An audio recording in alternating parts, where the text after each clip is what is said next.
Is AI art morally good? Are tools like Glaze and Nightshade evil? The arguments for it are weak, very weak. In this video, I'm gonna begin by making every artist out there angry, and then I'm gonna redeem myself by arguing the case that AI art is not morally good. And I'll surprise you at the end with an unexpected twist featuring Alan Watts. As promised, let's get our anger juices pumping. Clearly, there's a lot of outrage about AI on the artist's front. Every time I try to make a video trying to be measured about the topic, instead of bashing on AI like a madman, the dislike count just goes up. In a way, I really don't care. On this channel, we're trying to get to the truth and improve our art to remain relevant in the inevitable AI-infested future art world. This entails finding which ways AI is likely to evolve and what are the proper directions to explore in our art to find fulfillment and self-expression, instead of resentment, anger, frustration, and a waste of time.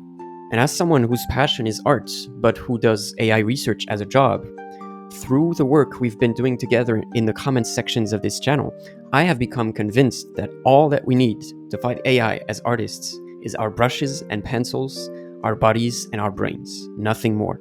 So I'm not interested in those who only see black and whites and are ignorant of the nuance in front of their eyes. AI research is the job I do to survive, and art is my passion.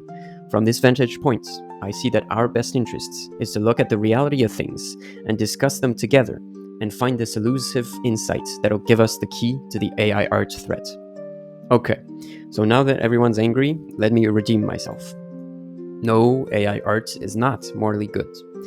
Now, I've been getting comments on my videos arguing that AI art is morally good, and that techniques like Glaze and Nightshade are essentially evil for trying to stop it. I'm not going to call out these people directly, because I'm actually very grateful to them for participating in the discussion and letting their thoughts be known. And they were also civil about it. Anyhow, here's the argument that is being made. It's really unfortunate that everyone is going to only see the short-term struggle of this shift in society if only they understood how good this could make life for everyone. These tools will give everyone the ability to create whatever they want, inhibiting their ability to fulfill their creative visions just so that you can profit off of your art seems selfish to me. And then the argument kind of goes on like this. People can't see how much this technology is going to benefit everyone. There will just be a minority of people who have to get different jobs. The same way the Industrial Revolution made people get different jobs, but significantly increased the standard of living. The quality of entertainment and ability to create will increase drastically. If you're not creating, you're enjoying much faster production times, much higher quality, and for free. That's endless, free, high-quality content, and anybody can make it with relative ease. And I would just add another part of the argument that comes around pretty often. AI gives the power to fulfill your creative vision to everyone. The only reason it makes it unprofitable is because it gives everyone the power to do it themselves. Do you really think it's moral to attempt to remove the power to create art from the general public just so that it can remain profitable for you? It'll also lead to taking down large, greedy corporations who churn out trash movies like MCU, while giving everyone the power to create their own movies that are actually high quality. It gives those with a creative vision an ability to make what they want. So first, I have to kind of mention that there's some points in this argument that I kind of agree with. To be honest, the AI art rage stems mostly from a misunderstanding of how AI works. But now let's answer. So first, let's get into the moral facts. Now, while I mentioned that I don't think the artist's rage about AI being trained on their arts is completely well informed, it's still very obvious that it feels pretty unfair to use people's production and turn those against them. I would add that the life-changing economic disruption to artists cannot simply be brushed aside like this person does. When you introduce a technology that destroys the livelihood of so many people, the physical fact is that they will indeed find new ways to survive, but the moral fact is that you carelessly destroyed the livelihood of these people, and that makes it hard for you to claim moral goodness. Again, in terms of moral goodness, using copyrighted material without permission is hard to defend, and this will likely be made illegal at some point because of how unfair it is. I'm not saying it's going to stop AI models from existing, because it's not, but that doesn't make it moral. Another thing is the biases in AI models. Now, I have a video planned on this where I'm going to analyze the biases in the Lion datasets. I've already found some pretty interesting stuff, so if you're interested, you can subscribe. But for example, Stable Diffusion frequently overrepresents light-skinned men in positions of power and sexualizes women of certain ethnicities.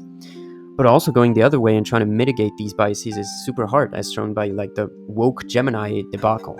So these models that people are arguing are morally good are actually going to run around reinforcing cliches and discriminating against those who are different. How morally good is that?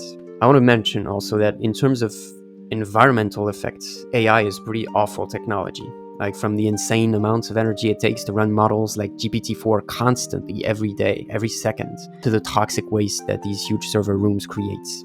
Not a very good thing about it, especially if you compare it to somebody just putting a brush to their canvas. That seems like a better way to make art. And last but not least, AI art technologies will significantly contribute to the spread of misinformation and propaganda. There's also the awful realm of deepfakes, which have already ruined many people's reputations and lives. And if you look at it a few years in the future, it's also possible that the dead internet theory might be verified.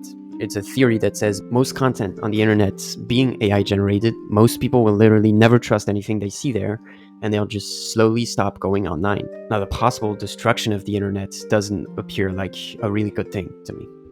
Alright, so now in the argumentation to say AI art is good, there are often depictions of a supposedly desirable future, where everyone gets instant, personalized, and endless entertainment. As if more entertainment and more distraction were a positive force, making us better people and moving us in a better direction. Especially for artists, the opposite of entertainment is sorely missed today. That is, boredom. As the Nobel Prize winning poet Joseph Brodsky once said, "The reason boredom deserves such scrutiny is that it represents pure, undiluted time in all its repetitive, redundant, and monotonous splendor." Boredom is your window on the properties of time that one tends to ignore to the likely peril of one's mental equilibrium. It is your window on time's infinity. Once this window opens, do not try to shut it. On the contrary, throw it wide open. So AI art brings more entertainment, potentially so much that we will never be bored again. But this brave new world situation, this 1984-like future, is not a good one. We do not wish to become Nietzsche's last man. And a fascinating book about this topic is Neil Postman's Amusing Ourselves to Death. Here's a quote from it. "To be unaware that a technology comes equipped with a program for social change, to maintain that technology is neutral, to make the assumption that technology is always a friend to culture is, at this late hour, stupidity, plain and simple." In addition, I want to make a point about the arguments that AI art allows more communication and is therefore good. This is just not the case. Communication is not only a quantitative quality, it is also qualitative. It is not obvious when more is better. Just look at the internet and social media, for instance. Instantaneous communication with anyone around the globe has brought many people good things, but it's also a terrible thing at the same time, causing suicides, isolation, disconnection from reality, and paradoxically, a widespread longing for real, authentic relationships. In the end, is communication that you do not have to work for worth much? I ask you this. Now, in the face of all this, what is the final take, the art post AI take? Among all the facts that I've mentioned and all the counter-arguments that I've made, what's the final takeaway? What's the final conclusion? Is AI art a good thing or is it a bad thing? To answer this question, I want to introduce you guys to the story of the Chinese farmer. And since he is much more eloquent than I am, I'll actually let Alan Watts tell you the story instead. Once upon a time, there was a Chinese farmer who lost a horse, ran away. And all the neighbors came round that evening and said, "That's too bad." And he said, "Maybe."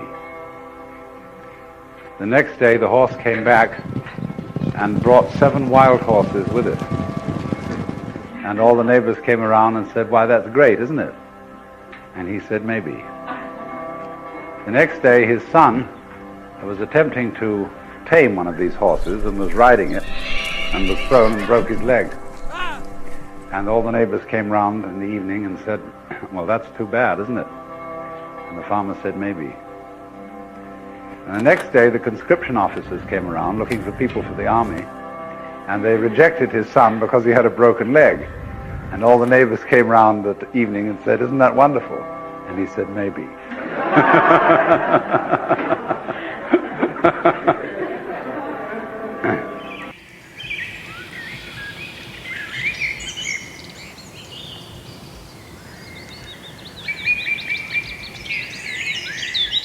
So hopefully you now all understand that the proper answer to the question is maybe. And in the meantime, let's keep working on our art together, finding out what's so special about the human process of art. If you're interested in more such takes from someone who does both AI research and art, you can subscribe to the Art Post AI channel. And if you want to support the channel, you can watch the segment that's about to start. And if you're interested, check out the link in the description. And I guess I'll see you guys next time. Putting talent to the test. Once my colors blended and the canvas sang our soul. Now the silence whispers, haze taken control. Farewell to the strokes, the shades, the lines. Bye bye, AI. Bye bye to the visions born of human mind.